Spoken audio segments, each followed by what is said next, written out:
break up? I am very happy. Naka-move on? I am very happy. So dahil very happy siya. But before that, if you haven't subscribed yet to my YouTube channel, please don't forget to like, share, and subscribe at hit mo na rin ang notification bell for more showbiz updates. Bago tayo of course magpatuloy sa ating updates for today's video, nais kong pasalamatan kayo for always watching and trusting this channel. Thank you so much sa inyong palagiang panonood at palagiang pagsubaybay sa mga updates po natin. Maraming salamat po. At ngayong araw, let's talk about this one dahil Miss Barbie Forteza's movie 77 ni Barbie nakuha ng Warner Brothers. Sabi dyan po sa mga GMA Pictures Warner Brothers Philippines signed distribution deal for P77. Ang GMA Pictures has formally inked its partnership with Warner Brothers Philippines for the distribution of the upcoming horror film P77.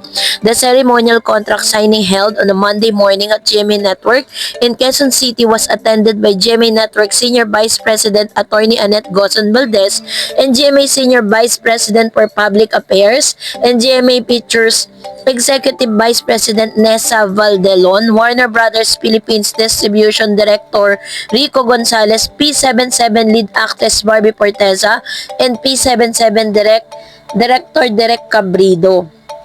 In her short message after the contract signing, Gozon Valdez expressed her pride in the partnership of GMA Pictures and Warner Brothers Philippines. I believe that together we can ensure the success of his film, bring this movie to a wider audience, he said, sabi niya.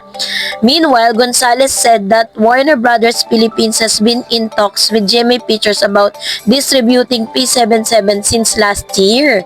So bago pa pala yan i-produce or bago pa po yan matapos yung movie na to is kumausap na po, no, nakapag-usap na po ang GMA Pictures sa Warner Brothers na talagang maipalabas nga itong kanilang movie.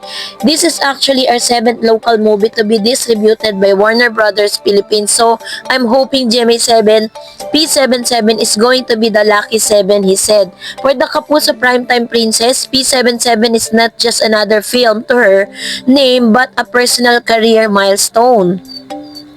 It's so something na ibabrag ko talaga, hindi ko to itatago. May Warner Brothers film ako, ganon. Barbie told GMA News Online.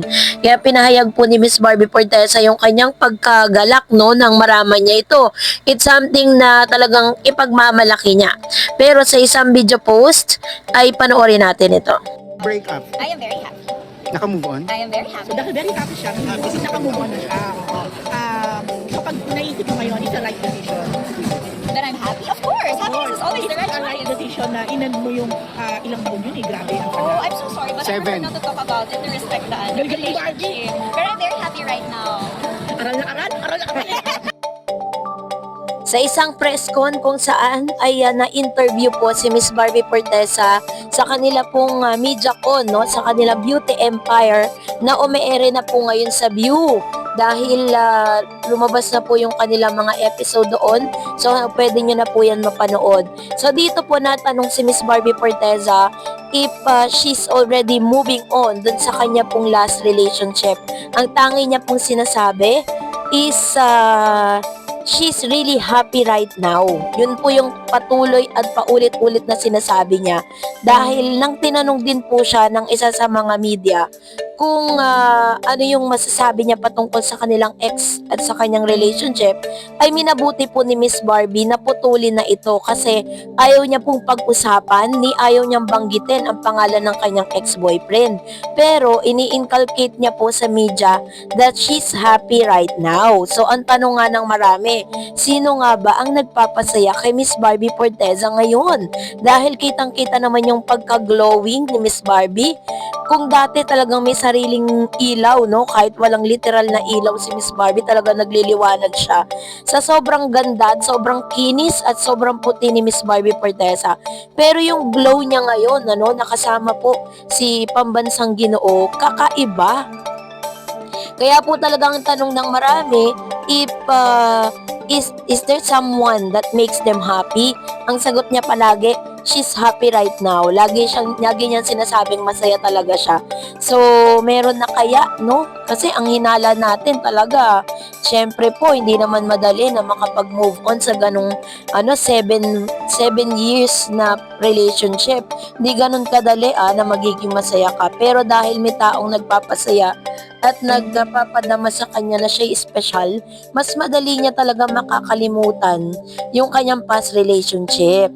Kaya naman we are so happy and proud of you, Miss Barbie, dahil talagang hindi ka affected sa kung ano man ang mga naganap sa'yo noon, dahil alam namin na merong isang taong talagang nag-aalaga at nagpapahalaga sa'yo. At dahil dyan, mag-react tayo sa mga comments ninyo. Sabi ng isang komento na si Lali, no? Sabi niya, tama ang choice mo, Barbie. Kunin mo yung lalaki na kaya kang buhayin, mahalin ng tapat habang buhay. And sabi naman po ni Miss Linda, Barbie Forteza, kahawig niya yung Chinese actress na si Xia Ying. And Miss Nicole, wow, I like much Idol Barbie. You're very pretty and sample beautiful. Sabi ni Miss Jenny Posada, Sir Glimpse Eyes. Ayan. Alam niyo po kung napanood niyo yung isa sa mga statement ni Mr. Buboy, doon po sa GMA, meron po silang program sa YouTube. Sinabi po niya yan na sobrang ganda ni Barbie Forteza. Parang may sarili daw siyang ilaw. Sa ganung paraan niya dinescribe ang isang Barbie Forteza. Sabi ni Miss Lourdes, wow, yung at heart and simple ang aming girl Barbie at may kalayaan ang mga ngiti mo. And then sabi ni Miss Tess, love you both, Barda. Alam nyo, kung matatandaan ninyo, pagkatapos ng breakup sila, hindi natin nakita si Barbie na parang siya yung talagang nasa moving era siya, diba? Hindi natin nahahalata. Sabi ni Miss Mercedita, sana magkatuluyan kayo kahit mga pagsubok parating. Be strong lang. Kayo palagi, Miss Barbie. Ayan. So, ito naman yung kanyang komento. Another comment, sabi ni Miss It's Me Grace, the necklace na bigay ni David suot ni Barbie, dyan kaya lalo siyang gumanda sa mata ni David. Very true. Meron po kasing na chichika na parang meron pong kwintas nga daw na nairegalo itong si David Licauco. Sabi ni Miss Villa Moramos, sa mata ni David si Barbie Forteza ay perfect para sa kanya. Pero maghintay tayo kasi hindi pa naman sila kasal, bilog ang mundo. Ayan, so yung kanyang komento, which is true, no? Kaya nga po lahat ng mga bar dapat sinasabi na sana magpakasal na kayo or sana ganito, di ba? Pero we should always trust the process first. Huwag natin silang madaliin kasi sabi nga ng kasabihan, di ba, that the friendship is the best foundation of any relationship. Kaya wag natin masyadong madaliin ang mga bagay-bagay. Hayaan natin na na lang, kusan loob, no? At wag natin silang pilitan na umami na kayo kasi the more na ginagano natin sila, mas lalo nilang ililihim sa publiko yan.